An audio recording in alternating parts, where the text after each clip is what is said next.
Patuloy ang pamahalaan sa paghahatid at pagpapatupad ng mga hakbang para mapagaan ang epekto ng mataas na presyo ng langis. Sa katunayan, mahigit 100 benepisyaryo mula sa Ilocos Norte ang nakatanggap ng tulong pinansyal sa payout na inilunsad ng Department of Social Welfare and Development.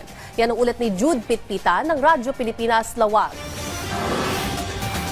Naibsan kahit papano ang bigat ng gastusin ng ilang residente dito sa Pinili, Ilocos Norte matapos makatanggap ng tulong pinansyal mula sa pamahalaan. Maganda sir. Pambili ng kailangan sa kusina, sa iba pa. Kasi mahal din yung mga bilihin. Natuwa rin sir nga bibigyan kami ng pangkwante, pang sa hanap buhay, madagdag panggasto, pamilya.